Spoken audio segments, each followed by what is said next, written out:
Bienvenidos a Pseudobiblia. Hoy Pseudobiblia presenta El extraño caso del erizo de marzo, un relato inédito de Sherlock Holmes, tercera parte. Una novela escrita por Atanasio Pernatti. Feliz escucha. Hubo un largo y pesado silencio. Fassbender tomó una respiración temblorosa, los sollozos se habían calmado dejando lugar a una especie de resignación exhausta. Luego, con voz quebrada, apenas un susurro, comenzó a hablar. La Gimsonued murmuró, usando con un hilo de nostalgia el nombre popular americano para el estramonio, un nombre que evocaba recuerdos lejanos. Fue la primera planta cuyos efectos estudié a fondo, desde que era un muchacho, casi un adolescente, en mi Virginia nativa, entre las plantaciones de tabaco de mi padre. Era un joven solitario, devorado por una pasión precoz y casi mórbida por las ciencias naturales, fascinado por los secretos que la naturaleza ocultaba en sus formas más humildes y a menudo más peligrosas. Luego tuve la fortuna, o quizás en retrospectiva, la terrible desgracia de conocer a algunos ancianos de una tribu cherokee, custodios de antiguas sabidurías. De ellos aprendí no solo los nombres y usos tradicionales de muchas plantas sagradas y medicinales, sino también cómo liberar su potencial oculto, cómo amplificar sus efectos visionarios, cómo guiar o intentar guiar. Las experiencias extáticas y a veces aterradoras que podían inducir. Una sombra de orgullo antiguo, un destello fugaz de la pasión científica que una vez debió animarlo. Cruzó por un instante su rostro devastado, para luego extinguirse inmediatamente, dejando solo un profundo e insanable pesar. Luego, naturalmente, continuó Fassbender, su voz adquiriendo una extraña intensidad casi febril al evocar el pasado, procediendo en mis estudios académicos. Primero en América y luego aquí en Europa. Me dediqué a especies vegetales más exóticas, a hongos raros provenientes de selvas impenetrables, a compuestos químicos más complejos y, según yo, más refinados. Buscaba la clave para comprender los mecanismos más íntimos de la conciencia, para desentrañar los secretos de la percepción. Pero nunca perdí de vista una verdad fundamental, una verdad que usted, señor Holmes, con su profundo conocimiento del tabaco y sus efectos, ciertamente comprenderá. Algunas de las sustancias más poderosas, capaces de resolver grandes problemas o de crear otros igualmente grandes, se encuentran a menudo en las plantas más comunes, aquellas que pisamos todos los días sin dignarles una mirada. Piense en la digital, tan preciosa para un corazón fatigado y tan inexorablemente letal si se usa con impericia. O en la belladona, capaz de dilatar las pupilas para la belleza, pero también de oscurecer la mente para siempre. Bajó nuevamente la mirada, la voz haciéndose más incierta, casi un susurro cargado de dolor. Pero la verdadera razón, señor Holmes, la razón última por la cual, en los últimos años desesperados, he vuelto con tanta obsesiva dedicación a estudiar el estramonio, a redescubrir sus virtudes más ocultas y poderosas, es que la extraño terriblemente cada instante de cada día a mi querida, adorada esposa, Victoria. Su voz se quebró en ese nombre y vi sus ojos, detrás de las lentes gruesas, humedecerse con lágrimas apenas contenidas. Desapareció hace 5 años, llevada por una enfermedad cruel e incurable, un cáncer que la consumió lenta, inexorablemente, ante mis ojos impotentes. Y cuando digo incurable, señor Holmes, y aquí su voz se resquebrajó en un sollozo sofocado, quiero decir literalmente, desesperadamente incurable. Lo probé todo, consulté a los mejores especialistas de Europa y América, pasé noches en vela escudriñando bibliotecas enteras, archivos olvidados de antiguos herbarios, en búsqueda desesperada de una sustancia, de un remedio antiguo o un nuevo descubrimiento revolucionario que pudiera al menos mejorar su penosa situación, que en cambio se comprometía irremediablemente, día tras día, llevándosela de mí pedazo a pedazo, un sollozo sincero. Un llanto de pura e inconsolable desesperación lo sacudió desde los cimientos, y por un momento temí que no podría continuar. Tuve que apartar la mirada, profundamente perturbado por ese dolor tan desnudo, tan palpable, que superaba cualquier juicio sobre su culpabilidad. Al final, reanudó Fassbender después de un largo y penoso momento, secándose torpemente los ojos con el dorso de su mano escuálida y manchada, quedamos solo mi hija y yo, mi pequeña Jane. Y ese fue el momento más oscuro y vacío de mi existencia, en que esperé con todas mis fuerzas, poder volver a ver una vez más a mi Victoria, poder escuchar nuevamente su voz, su consuelo. Levantó la mirada y en sus ojos ahora brillaba una luz extraña, casi febril, la expresión de un hombre que ha encontrado un asidero al borde de un precipicio. Con la dosis correcta, señor Holmes, una dosis cuidadosa y científicamente calculada en relación al peso corporal, la constitución física y la sensibilidad individual del sujeto, el estramonio, mi vieja y fiel Gimson-Wed, puede hacer vivir experiencias trascendentes, puede hacer volver a ver, hablar, casi tocar con las manos a las personas queridas que ya no están. Yo mismo soy la prueba viviente, el primer testigo asombrado.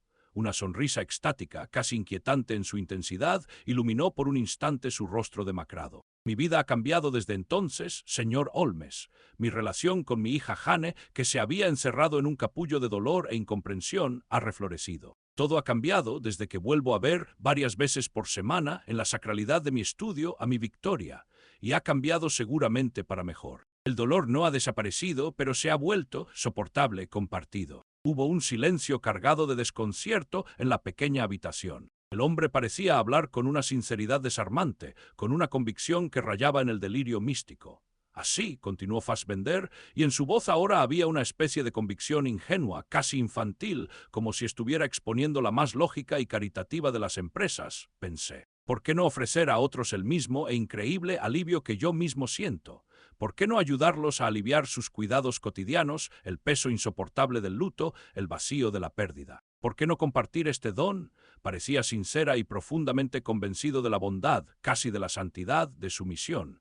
Pedí ayuda a mi fiel asistente y alumno, Roger, ese que ustedes conocieron bajo el disfraz mentiroso del mayordomo. Tiene un ojo increíble, un talento natural y una mano firme al dosificar los extractos, al calibrar las preparaciones basándose en el peso, la edad y la presunta sensibilidad de cada participante. Elegí personalmente, con cuidado meticuloso, a los mejores actores que mis finanzas, inicialmente bastante escasas, podían permitirme para que interpretaran sus papeles con la debida perfección, con la necesaria carga emocional. Me aseguré de que, a pesar de los altos y bajos de sus desafortunadas carreras y las dificultades de sus vidas, mantuvieran cierta dignidad interior y que, de alguna manera, creyeran, o al menos respetaran, un proyecto tan ambicioso, tan benéfico para la humanidad sufriente. Una sonrisa amarga, casi de conmiseración por las bajezas del mundo, curvó sus labios delgados. Para los figurantes del teatro de sombras, mis hábiles artistas orientales, fue, lo admito, un poco más difícil.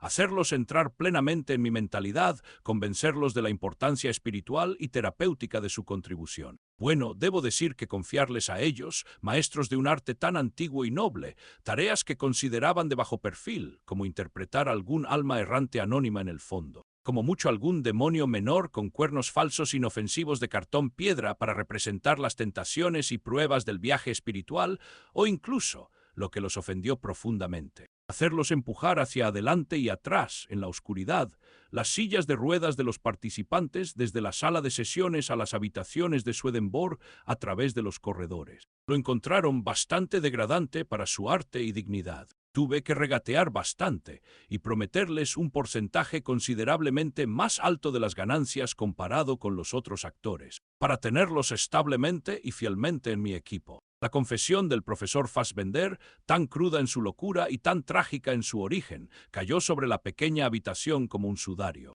dejándonos a los tres, a mí, Holmes y el inspector Gregson, en un silencio cargado de desconcierto y una extraña tristeza opresiva. El hombre había concluido su relato delirante con un aire casi suplicante, los ojos febricitantes buscando en nuestros rostros no tanto el perdón, que sabía imposible, como una especie de comprensión imposible para su misión distorsionada. Por un largo y penoso momento, en el laboratorio impregnado del olor acre de sus preparaciones y la fría luz del amanecer que ahora lo revelaba en toda su sórdida realidad, reinó un silencio absoluto, roto solo por la respiración jadeante del profesor y el lejano murmullo de la ciudad que despertaba. El inspector Gregson fue el primero en sacudir la cabeza, una expresión de asombro y dura reprobación policial endureciendo sus rasgos. Abrió la boca para hablar, para pronunciar quizás una de sus típicas condenas expeditivas, pero Holmes se lo impidió con un leve gesto casi imperceptible de la mano. Mi amigo observó a Fassbender con una expresión que rara vez le había visto pintar en el rostro.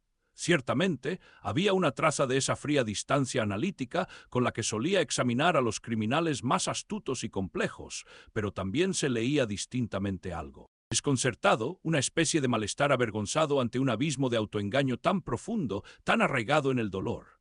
Parecía que las palabras del profesor, con su desarmante y delirante convicción de actuar para el bien ajeno, habían tocado una cuerda inesperada, un punto sensible en su armadura de lógica y racionalidad. «Profesor Fassbender», comenzó Holmes, y su voz, cuando habló, era extrañamente calmada, casi desprovista de su habitual mordacidad inquisitoria, como si se dirigiera más a un paciente gravemente enfermo que a un frío calculador. Su tragedia personal, la pérdida de su amada esposa, es evidente y mi corazón, créame, no es insensible a su dolor. Comprendo, o al menos trato de comprender, cómo un sufrimiento tan profundo puede conducir a la mente humana por senderos tortuosos y desesperados, en búsqueda espasmódica de un consuelo que la fría realidad de los hechos parece negar inexorablemente.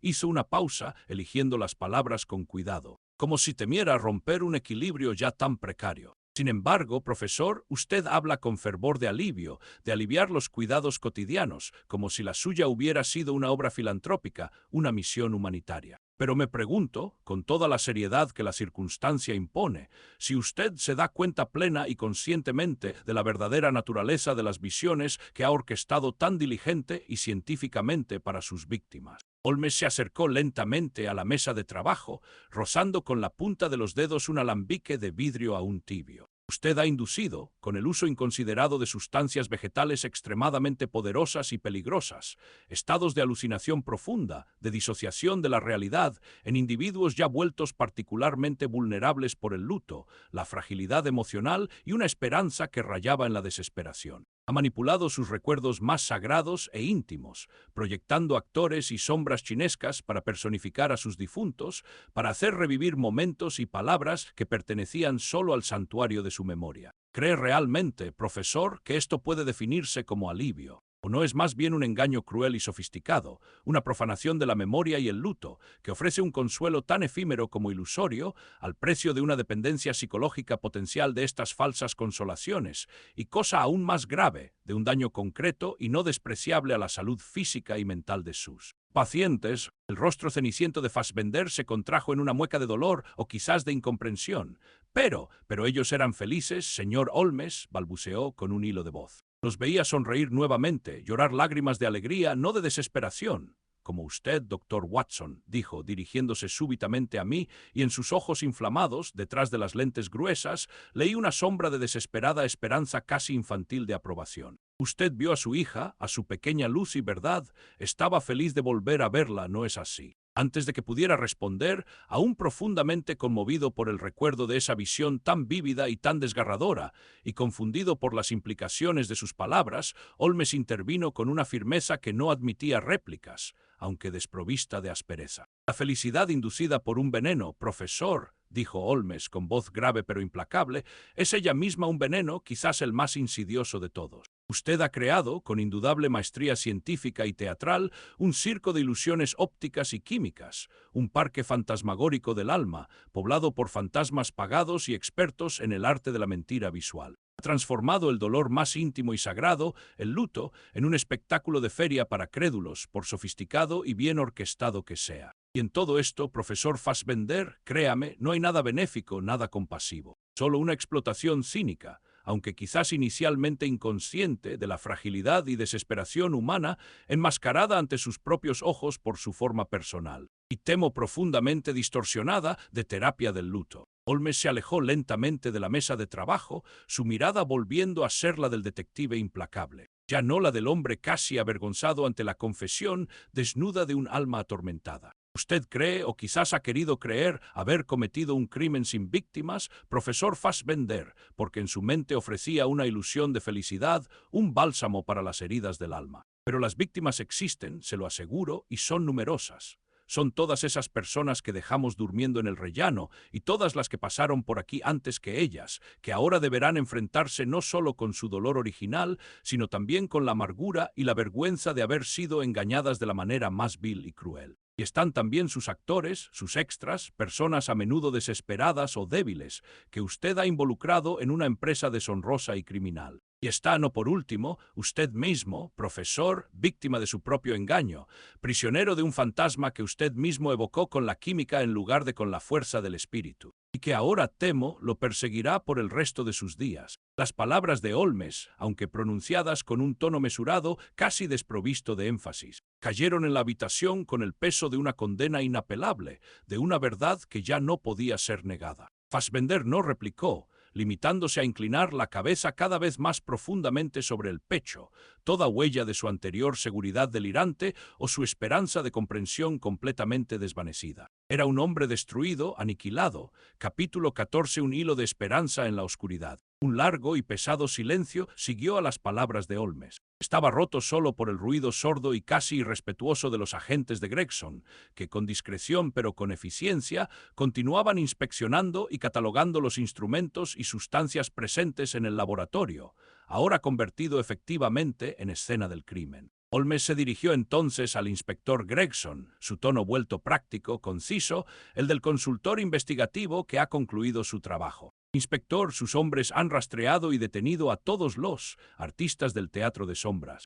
Gregson asintió, consultando una pequeña libreta que había extraído del bolsillo. Sí, señor Holmes. Los otros estaban escondidos en un pequeño y sucio cuarto de herramientas situado detrás de la habitación negra, probablemente su base operativa para maniobrar los hilos y las luces. Intentaron una breve y desorganizada resistencia, dictada más por el susto que por una real intención belicosa, pero fueron todos prontamente detenidos por mis hombres. No hablan una palabra de inglés o fingen muy bien no hablarlo. Será necesario un intérprete. Previsible, comentó Holmes con un gesto de la cabeza. Serán simples ejecutores, probablemente ignorantes del real alcance criminal de la empresa en que estaban involucrados, o quizás obligados por las circunstancias y la necesidad. Su destino, de todos modos, será decidido por las autoridades competentes una vez verificadas sus responsabilidades individuales.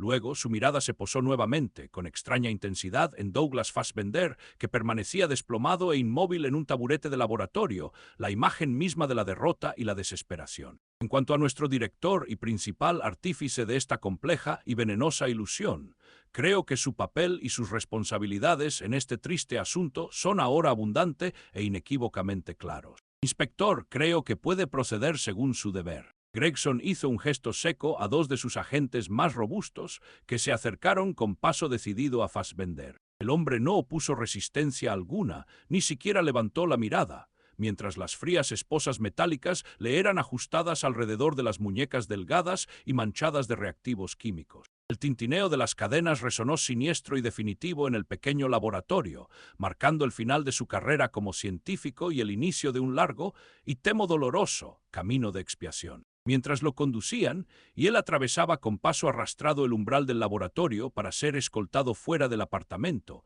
a través de esos corredores y habitaciones que habían sido el teatro de sus engaños, el profesor Fassbender levantó por última vez la mirada. Sus ojos, detrás de las lentes gruesas, se cruzaron por un instante con los de Holmes. Había aún en ellos una traza de esa muda y desesperada interrogación que había notado anteriormente, pero por un momento fugaz, casi imperceptible, una sombra de algo más, algo que se asemejaba a una extraña felicidad melancólica e inexplicable, o quizás a una residual esperanza desesperada, cruzó su rostro ceniciento. Luego, la desesperación y la vergüenza volvieron a velar sus rasgos, mientras era conducido por el corredor, desapareciendo de nuestra vista. Noté ese extraño y fugaz cambio de expresión, pero la fatiga de la larga noche, la confusión de los eventos y el horror por los descubrimientos hechos me hicieron dejarlo de lado como una bizarría adicional y despreciable de un asunto ya de por sí lleno de elementos inexplicables e inquietantes. Holmes, que nunca perdía un solo detalle, por aparentemente insignificante que fuera,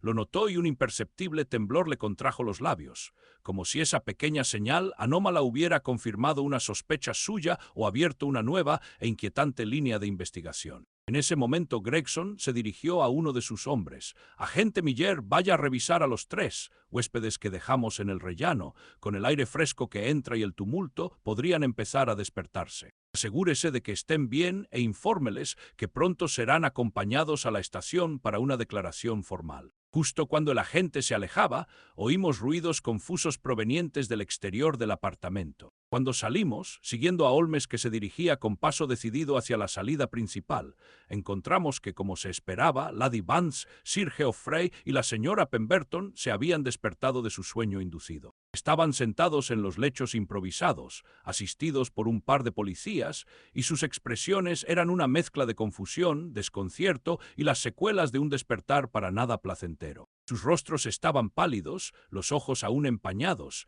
y miraban alrededor como si les costara comprender dónde se encontraban y qué había realmente sucedido. Sir Geoffrey, el noble barbudo, fue el primero en reconocernos. Una expresión de inmenso alivio cruzó su rostro demacrado. «¡Señores!», exclamó, la voz aún pastosa. Entonces era todo un engaño, esos espíritus, esas visiones. «Me temo que sí, Sir Geoffrey», respondió Holmes con una nota de gravedad.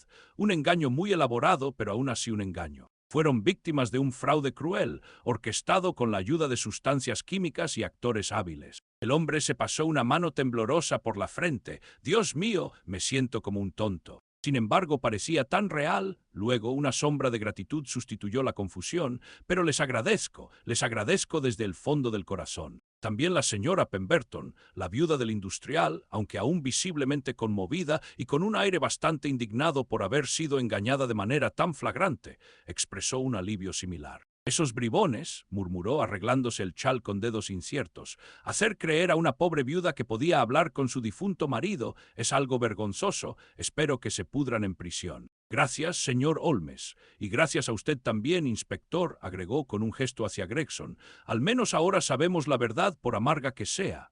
Ambos estaban aliviados, casi incrédulos de haber escapado a tal engaño, y su gratitud, aunque expresada de diferentes maneras, era palpable. Lady Eleanor Vance, en cambio, era una imagen de decepción compuesta pero profunda.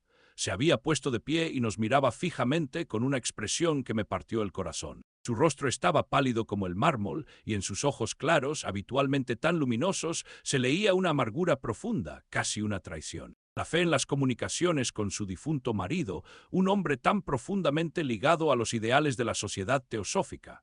Una fe que le había dado consuelo durante meses, había sido brutal e irremediablemente destrozada. No era la rabia por el engaño sufrido lo que la dominaba, sino el dolor por la esperanza perdida. «Entonces, ¿era todo falso, Lord Wayne?», preguntó, su voz un susurro apenas audible, su mirada fija en Holmes, ignorando completamente mi presencia. También sus investigaciones, su interés por los fenómenos espirituales. Holmes la miró con una rara expresión de sincero pesar. «Lady Vance», dijo, y su tono estaba desprovisto de cualquier rastro del alias que había usado. «Mi interés por la verdad es siempre genuino. Y a veces, desafortunadamente, la verdad es que existen personas capaces de especular sobre el dolor y la esperanza ajenos de la manera más cínica. Comprendo su decepción y créame, estoy profundamente apenado por ello. Su marido era un hombre de valor y su memoria merece respeto, no este vulgar teatrillo». Lady Vance no respondió. Bajó la mirada y vi una lágrima solitaria descender lentamente por su mejilla. Se volvió y, sin agregar una palabra, aceptó el brazo que un agente le ofrecía para ayudarla a bajar las escaleras. Su silencio era más elocuente que cualquier reproche. Holmes regresó al atrio. Su mirada era pensativa, casi turbada, y en lugar de mostrar la satisfacción habitual por un caso brillantemente resuelto, parecía absorto en una reflexión más profunda, casi filosófica. Se detuvo frente a la puerta de la pequeña cocina donde habíamos encontrado y arrestado previamente a Roger, el mayordomo químico. «Watson», comenzó Holmes, su voz más sorda de lo usual, casi como si estuviera hablando más consigo mismo que conmigo o con Gregson, que nos había seguido curioso. «Esta noche todo este asunto trágico me ha conducido por senderos de reflexión que rara vez he recorrido con tanta urgencia».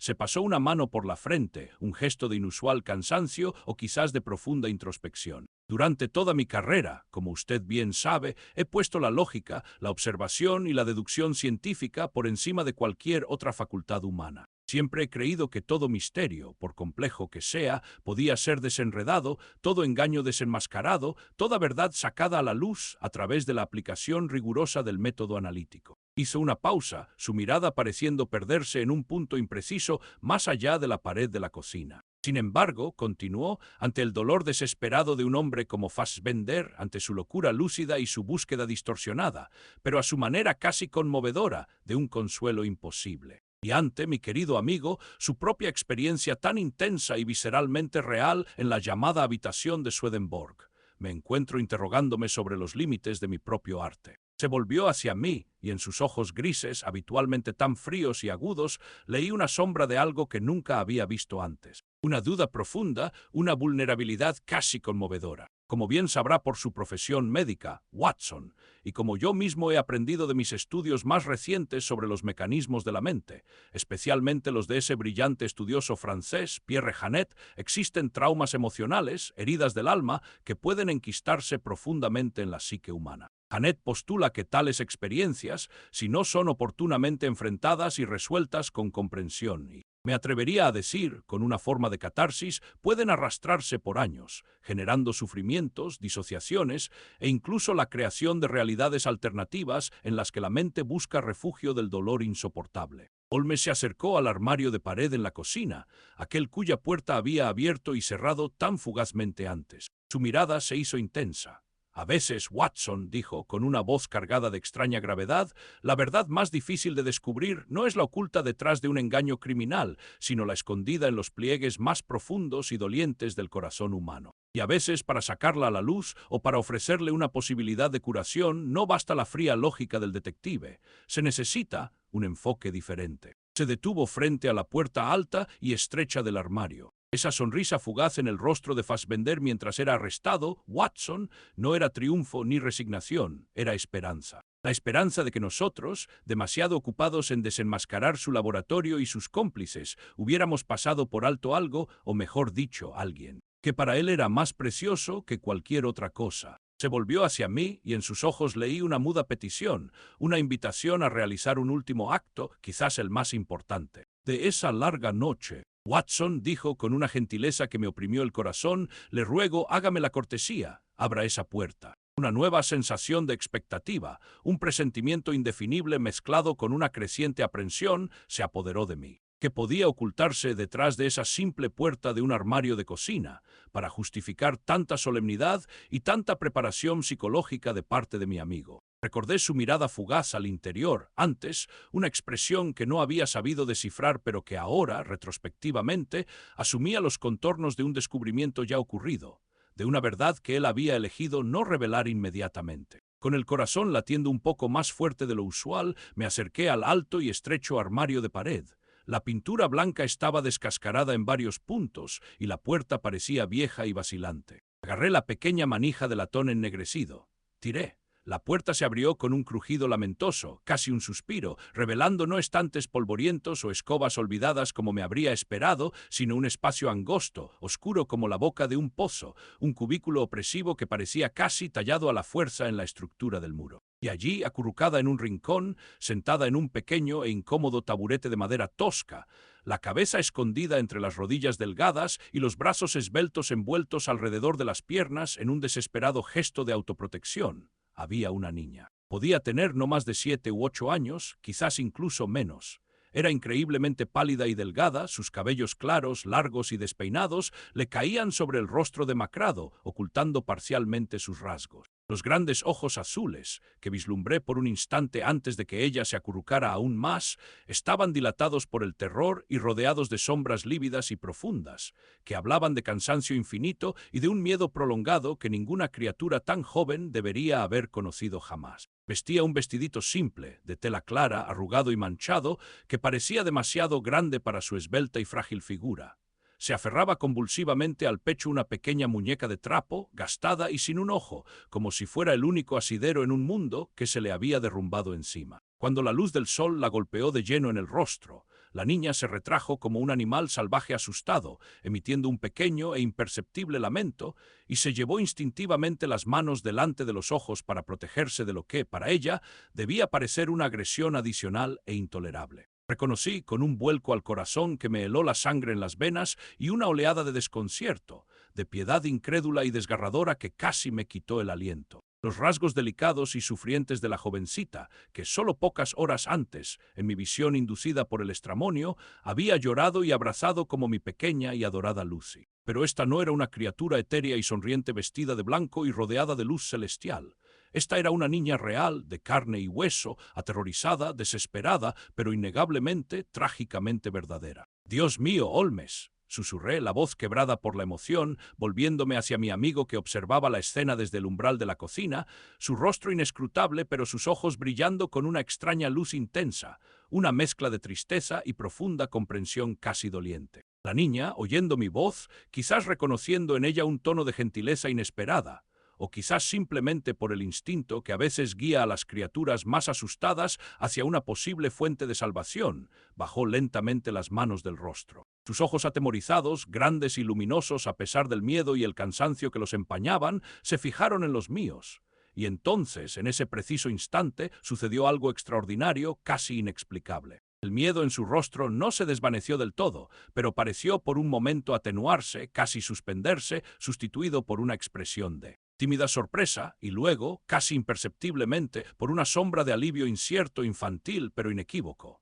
Un alivio completamente incongruente y sorprendente, dada la situación dramática en que se encontraba y dado que yo era para ella un completo extraño. Usted, murmuró con un hilo de voz apenas audible, un susurro que parecía el de un pajarito asustado caído del nido. Usted es el señor gentil. Sus ojos infantiles, aún llenos de lágrimas contenidas, se fijaron en los míos con una intensidad que me atravesó el alma. Estaba sin palabras, completamente desconcertado por esa pregunta, tratando de dominar mi propia emoción creciente y arrodillándome lentamente frente a la abertura del armario para ponerme a su nivel. El profesor Fassbender es tu papá. La niña asintió tímidamente, sin dejar de mirarme fijamente con esos grandes ojos claros, como si buscara desesperadamente en mí alguna forma de tranquilidad, un puerto seguro en esa tormenta de terror y confusión. Sí, susurró, yo soy Jane, su niñita, su única niñita. Jane, la hija que el profesor había mencionado en su confesión delirante y trágica. La misma que en mi alucinación había vestido las ropas y el nombre de mi nunca tenida,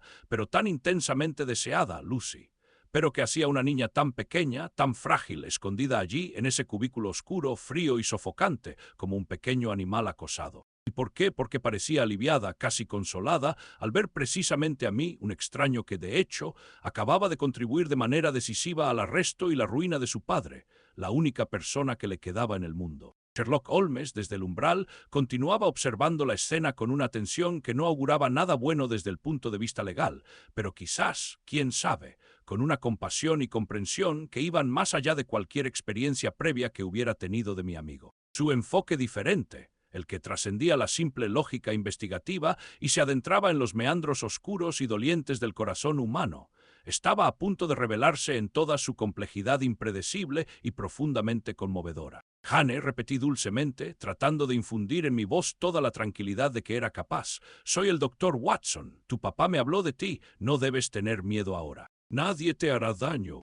Lentamente, con una vacilación que me oprimió el corazón, la niña extendió una manita temblorosa fuera de su escondite, casi buscando un contacto, una prueba tangible de que mis palabras fueran sinceras. Le tomé la mano con delicadeza. Era fría y delgada como la de un pajarito. «Papá, se lo llevaron, ¿verdad?», preguntó con un hilo de voz, los ojos llenándose de nuevas lágrimas, esta vez no de miedo, sino de una tristeza infinita, de una conciencia que ninguna niña de su edad debería haber enfrentado. Sentí tristemente, incapaz de mentirle. «Sí, Jane, me temo que sí, pero por eso estamos aquí, para entender y para ayudarte». Ella bajó la mirada hacia la muñeca de trapo que apretaba contra el pecho, acariciando sus cabellos de lana deshilachados. Yo actuaba para él, confesó, con la honestidad desarmante de los niños, casi avergonzándose, como si estuviera revelando una travesura. Para hacerlo feliz, yo era. Yo era la Lucy que usted vio anoche, señor, y a veces era otros niños o angelitos. Papá me decía qué decir, cómo moverme en la luz. ¿Lo hacías por tu padre?, pregunté, tratando de mantener un tono neutro, a pesar del desconcierto y el dolor que esas palabras despertaban en mí. Jane asintió vigorosamente, los cabellos oscuros cayéndole sobre los ojos. Sí, ¿desde qué? Desde que mamá Victoria se fue al cielo, papá estaba siempre tan triste. Ya no sonreía, ya no jugaba conmigo. Pasaba horas encerrado en su laboratorio y a veces lloraba por la noche cuando creía que yo no lo oía. Su vocecita se resquebrajó. Luego, un día, empezó a ver a mamá nuevamente. Me dijo que había encontrado una manera de hablar con ella, de sentirla cerca, y desde ese momento cambió. Empezó a sonreír otra vez, a contarme cuentos, a ser mi papá de antes. Levantó nuevamente los ojos hacia mí, y leí en ellos una lealtad profunda y desesperada y un amor filial que iba más allá de cualquier juicio. A mí siempre me pareció algo, un poco extraño, entiende, hablar con las personas que ya no están, esas habitaciones con las luces y las sombras. Pero papá es la persona más inteligente del mundo, él sabe todo sobre las plantas y las estrellas, y después de que mamá se fue, él es la única persona que me queda en el mundo. La única, pensé que si lo ayudaba, si hacía lo que me pedía, él se quedaría feliz.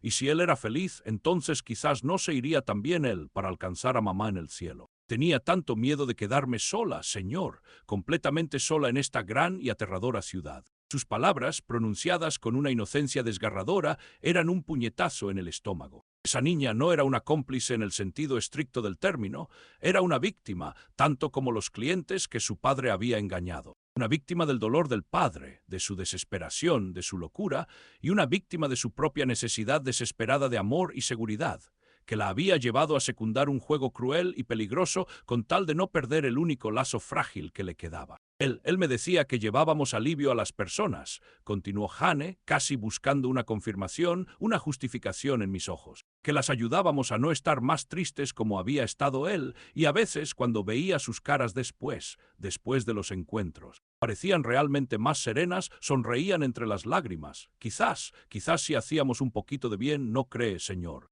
Su ingenuidad, su búsqueda desesperada de un sentido, de un destello de positividad en esa telaraña de engaños, era conmovedora y terrible al mismo tiempo. Estaba buscando las palabras correctas para responderle, para ofrecerle algún consuelo, aunque inadecuado, sin avalar las mentiras del padre, cuando Holmes, que había permanecido en silencio en el umbral, observando y escuchando con una intensidad casi dolorosa, se movió. Unió las manos detrás de la espalda, un gesto que le era habitual cuando estaba profundamente absorto. El inspector Gregson, a su lado, tenía una expresión de desconcierto y compasión torpe que rara vez le había visto. Era claro que incluso el rudo hombre de Scotland Yard había sido tocado por la trágica inocencia de esa niña. Dio un paso adelante, entrando en la pequeña y angosta cocina. Su figura alta pareció llenar el espacio, pero no había nada amenazante en su porte. Al contrario, sus rasgos, habitualmente tan afilados y analíticos, aparecían extrañamente suavizados, casi velados por una tristeza que no trataba de ocultar. Se arrodilló lentamente frente a Hane, llevando su mirada a la altura de la niña. Un gesto tan inusual para Holmes, tan desprovisto de su habitual distancia profesional, que me dejó momentáneamente sin aliento. Hane dijo, y su voz, cuando habló, era increíblemente gentil, casi un susurro. Lo que hiciste por tu padre, lo hiciste por amor y con el corazón de una niña que solo trataba de proteger a la única persona que le quedaba. Nadie aquí te juzga por esto. La niña lo miró, los grandes ojos claros aún húmedos de lágrimas, pero con una expresión menos asustada, casi curiosa por ese hombre extraño y gentil que le hablaba con tanta dulzura. Tu padre, continuó Holmes, eligiendo las palabras con extremo cuidado, sufrió mucho, inmensamente, por la pérdida de tu madre.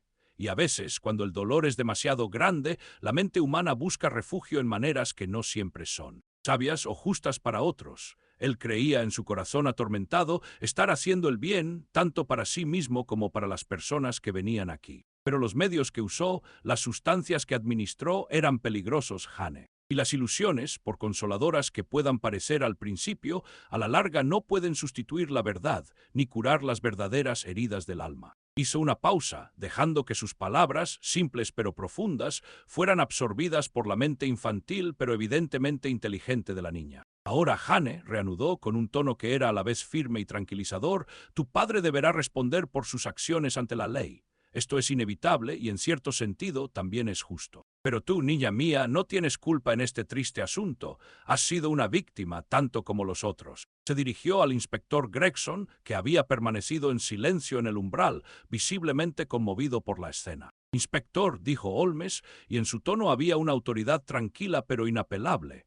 Creo que la señorita Fassbender ya ha sufrido bastante a causa de las acciones imprudentes y criminales de su padre. No considero de ninguna manera necesarias ni apropiadas medidas restrictivas en su contra.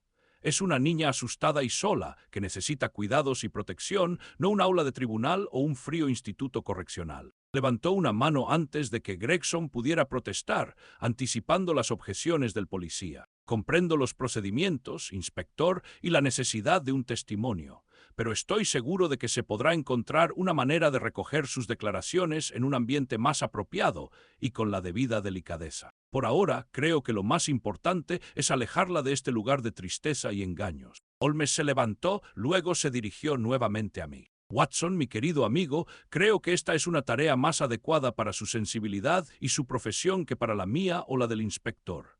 Le confío a la pequeña Hane. Acompáñela fuera de este infierno, asegúrese de que le den algo caliente de beber y que sea tratada con toda la gentileza y consideración que su joven edad e inocencia requieren. Contactaré inmediatamente a ciertos conocidos míos, personas de corazón e influencia, que podrán proveer una acomodación temporal adecuada para ella, mientras las autoridades deciden qué hacer para su futuro, teniendo en cuenta su condición de huérfana de hecho y de víctima. Gregson, después de un momento de vacilación, en el que vi el conflicto entre su deber como policía y su humanidad como hombre, asintió lentamente, una expresión de muda comprensión en el rostro. Como deseen, señor Holmes, dijo con voz ronca, doctor Watson, ocúpese de la niña, mis hombres le darán toda la ayuda necesaria. Me acerqué a Jane, que me miraba con una mezcla de temor y nueva esperanza frágil. Le tendí la mano. Ven, Jane, le dije con la voz más dulce que pude encontrar. Vamos a salir de aquí, te prometo que todo va a estar bien.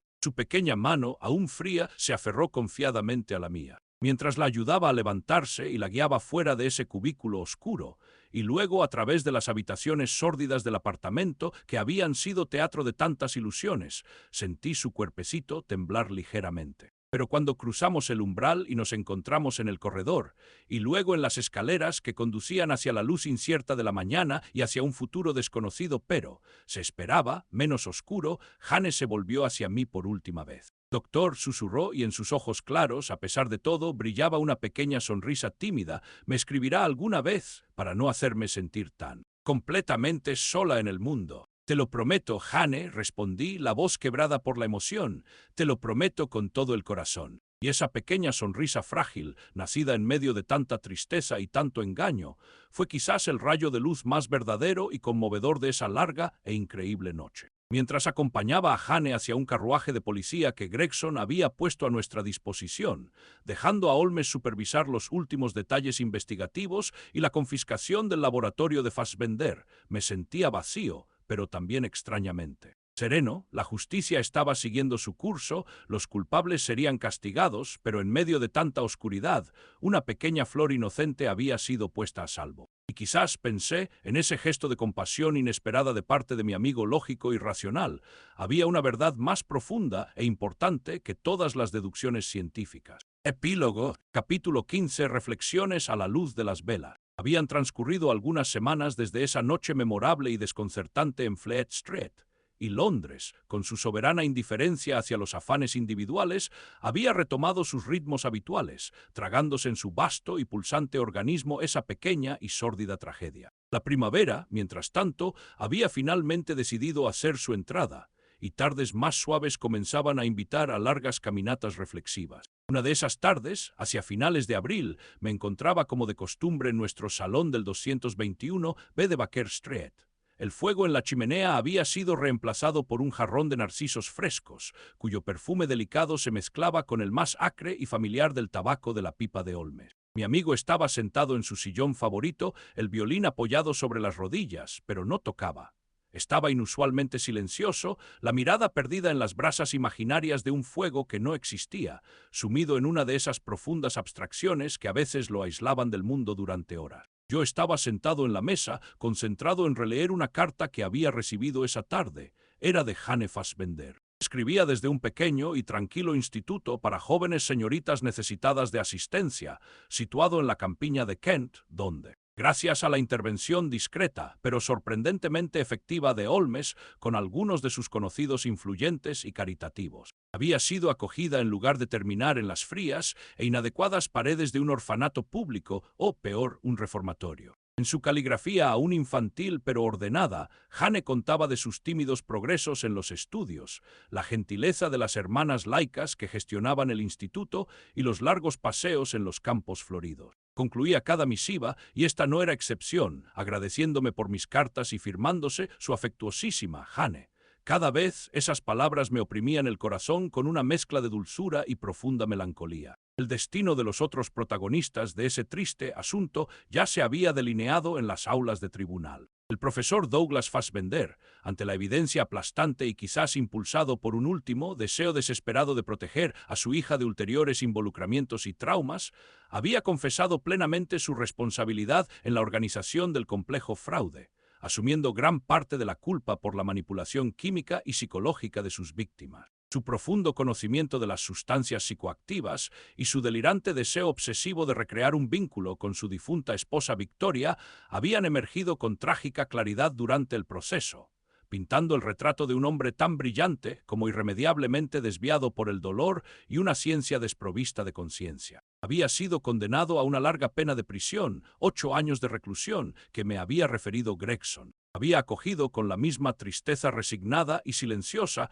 que habíamos visto en él en el momento del arresto, excepto por ese destello fugaz de alivio que había cruzado su rostro cuando supo que Jane había sido confiada a cuidados amorosos y seguros. Gracias a sus indudables competencias médicas y químicas, se le había concedido, después de algún tiempo, prestar servicio en la enfermería de la cárcel, un empleo que quizás representaba para él una forma tardía y parcial de expiación. Jan Irons, el talentoso actor que había personificado al carismático Alistair Thorne, recibió una condena de 2 años de trabajos forzados. Su defensa, basada en la desesperación económica y la manipulación sufrida por parte de Fassbender, no había convencido plenamente al jurado, aunque había emergido su figura de hombre profesionalmente fracasado y personalmente destruido por los vicios. En cuanto a Joséphine Finette Cork, la vivaz e imprudente Lady Araminta, su suerte fue similar a la de Irons. También ella fue condenada a 2 años, pero su caso despertó cierto interés mórbido en la prensa escandalosa. Cuando emergieron detalles sobre su pasado parisino y sus vínculos con los círculos de los llamados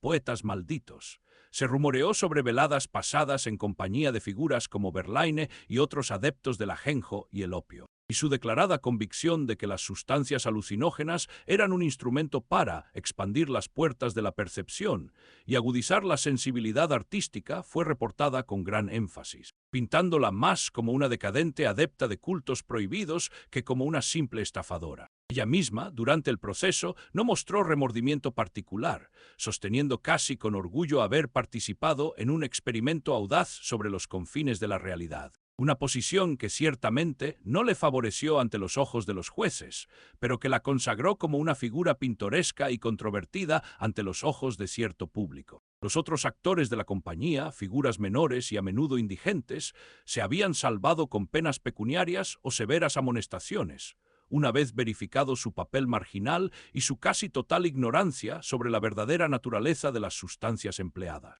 En cuanto a los expertos del teatro de sombras, después de un breve periodo de detención y laboriosos interrogatorios conducidos con la ayuda de un intérprete, habían sido finalmente repatriados a su lejano país de origen, considerados más trabajadores explotados que verdaderos criminales. Roger, el fiel y hábil asistente de Fassbender, habiendo colaborado parcialmente con las autoridades una vez comprendida la gravedad de su posición, negoció una condena de 3 años, admitiendo plenamente su papel crucial en la preparación y administración de las sustancias. «Es extraño, Holmes», dije finalmente, rompiendo el largo y confortable silencio que se había creado entre nosotros y poniendo la carta de Jane sobre la mesa. «A pesar de todo el mal que causó, no puedo quitarme de la cabeza al profesor Fassbender.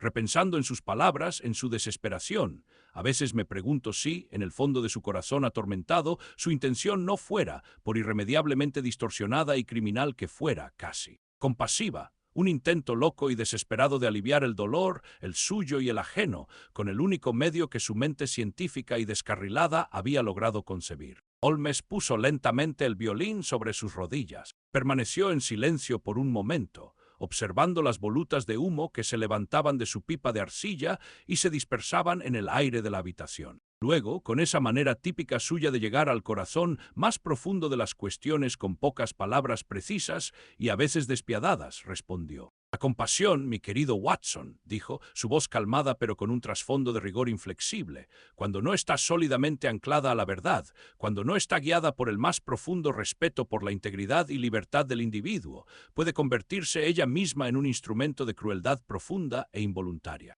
El profesor Fassbender, en su delirio autoabsolutorio, confundió la ilusión química con la cura del alma, la manipulación psicológica con la ayuda fraternal. Actuó como un médico que, para aliviar temporalmente el dolor de un paciente, le administra un veneno que lo conducirá a una dependencia aún más terrible y a una ruina cierta. Se levantó y se acercó lentamente a la ventana, mirando hacia afuera en la penumbra de la tarde londinense, donde las primeras lámparas de gas comenzaban a puntear de luz dorada la oscuridad incipiente. Durante toda mi carrera, Watson, continuó con un tono más reflexivo, casi confesional, como usted sabe demasiado bien, me he aferrado con todas mis fuerzas a un principio fundamental, a un pilar que creía inquebrantable, y que fue expresado con claridad insuperable por ese grande y lúcido intelecto que fue el marqués Pierre Simon de Laplace. Recordará ciertamente sus célebres palabras, que a menudo le he citado. Debemos considerar el estado presente del universo como el efecto de su estado anterior y como la causa del que seguirá.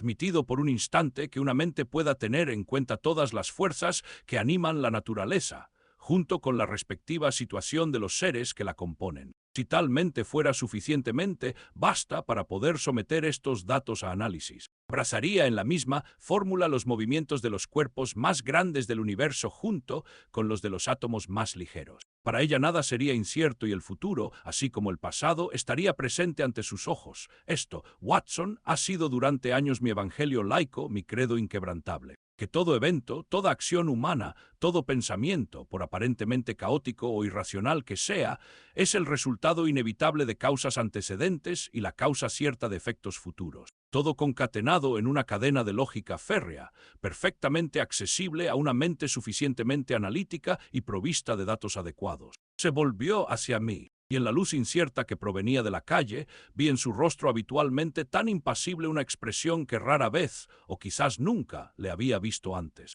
Una sombra de duda, de reflexión profunda y casi doliente. Pues bien, Watson, confesó, con una sinceridad que me sorprendió y me conmovió al mismo tiempo, debo admitir que ante la desesperación casi sublime de Fassbender, ante su locura lúcida e inquebrantable, y ante su propia experiencia tan intensa y visceralmente real en la habitación blanca con su pequeña Lucy. Por primera vez desde que me dedico con pasión y rigor a esta singular profesión, ese pilar fundamental de mi concepción del mundo ha, por un momento, peligrosamente vacilado. He visto con mis ojos, o mejor, he percibido con un sentido más profundo que la simple observación, como el dolor y el deseo pueden doblar la lógica más férrea, como la mente humana. Bajo la presión de un sufrimiento insoportable, puede crear realidades alternativas, mundos interiores, con una fuerza y vivacidad que desafían casi cualquier análisis puramente racional. La dosis de la que hablaba el buen Paracelso, mi querido amigo, no se aplica solamente a las sustancias químicas que ingerimos o inhalamos, sino también, y quizás con efectos aún más poderosos y duraderos, a las emociones que nos consumen, a las esperanzas a las que nos aferramos desesperadamente, a las ilusiones que nuestra propia mente produce para protegernos de una verdad demasiado cruel de soportar. Volvió a sentarse, retomando su pipa ya casi apagada. Fassbender, en su trágica ilusión, ofreció a sus llamados pacientes un veneno dulce, una droga para el alma que aliviaba temporalmente su dolor solo para hacerla realidad, en el momento del brusco despertar, aún más amarga y desolada, y la herida del luto aún más profunda e infectada. Hay misterios, Watson, que la ciencia y la lógica pueden desentrañar con precisión quirúrgica, mecanismos que pueden ser desmontados pieza por pieza, culpables que pueden y deben ser entregados a la justicia. Pero también hay abismos insondables en el alma humana, dolores tan arraigados y necesidades tan desesperadas, que ninguna investigación, por brillante y meticulosa que sea, puede verdadera y completamente resolver o curar.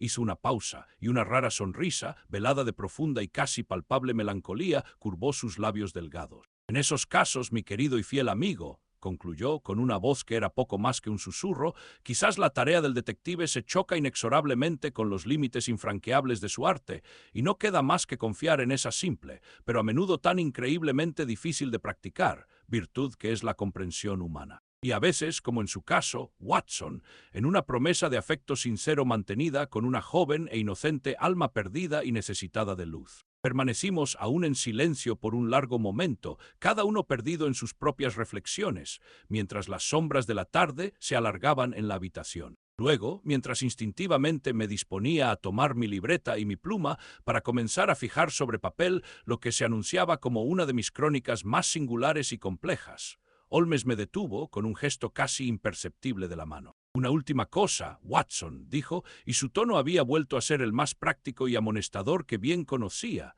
aunque aún había una traza de esa gravedad previa e inusual. Respecto a todo este asunto deplorable, le rogaría, por una vez y con la máxima seriedad, ejercer la más absoluta discreción en su loable y a menudo utilísima actividad de cronista de mis modestos éxitos. Me miró fijamente, y en sus ojos brilló un destello de severa amonestación. Si la noticia se extendiera por Londres y de allí por todo el imperio, que todo honesto ciudadano inglés, toda viuda afligida, todo padre en luto, tiene potencialmente acceso a un poderoso e incontrolable alucinógeno que crece espontánea y abundantemente en los jardines públicos, en los terrenos no cultivados, incluso en los márgenes de nuestras calles más transitadas, puesto que el estramonio, como usted sabe, es una planta infestante e increíblemente resistente. Temo que tendríamos en breve tiempo una epidemia de visiones espíritas incontroladas, de intoxicaciones accidentales o, peor, intencionales, mucho más vasta y socialmente devastadora que esa, aunque limitada, orquestada por el pobre y loco profesor Fassbender. Algunos, en su ingenuidad o desesperación, se fumarían incluso las hojas de ortiga o de hiedra venenosa con tal de probar una emoción o buscar un consuelo imposible. Otros morirían miserablemente envenenados tratando de encontrar a la querida tía Filomena difunta o al canario perdido. No, Watson, ciertos secretos de la naturaleza y ciertas debilidades inherentes en la naturaleza humana. Es mucho mejor que permanezcan confinados en las austeras páginas de los manuales de botánica y toxicología o en las frías aulas de tribunal, y nunca sean dados como pasto a la curiosidad mórbida o la credulidad desesperada del gran público. Y con esa amonestación final que ocultaba una comprensión profunda, aunque cínica, de las fragilidades humanas y un último destello inesperado de su viejo espíritu pragmático, Sherlock Holmes cerró los ojos, apoyando la cabeza en el cojín de su sillón. Quizás por una vez se abandonaba no a la lógica férrea y tranquilizadora de Laplace, sino al misterio insondable y a veces inquietante del sueño y los sueños, donde incluso la mente más aguda de Londres podía encontrar, si no respuestas, al menos un olvido temporal y quizás necesario. Fin. Nota del curador. Este relato, aunque nunca publicado durante la vida del Dr. Watson, fue encontrado entre sus papeles privados después de su muerte. Su petición de no divulgarlo fue respetada por casi un siglo, hasta que los progresos de la ciencia moderna han hecho menos peligrosas las informaciones contenidas en él. Sin embargo, se recomienda aún la máxima cautela en el uso de cualquier sustancia botánica mencionada en el texto. Han escuchado la tercera parte del caso del erizo de marzo, un relato inédito de Sherlock Holmes, una narración de pseudobiblia. Esperamos que hayan disfrutado este viaje. La próxima novela será publicada el 18 de julio de 2025. Recuerden dar me gusta al video y suscribirse para un nuevo audiolibro cada viernes y explorar nuestras listas de reproducción para otros géneros. Gracias por escuchar. Esta obra es un trabajo de ficción. Nombres, personajes, lugares y eventos son productos de la imaginación del autor o usados de manera ficticia. Cualquier referencia a personas, eventos o lugares reales, existentes o que hayan existido, es puramente casual.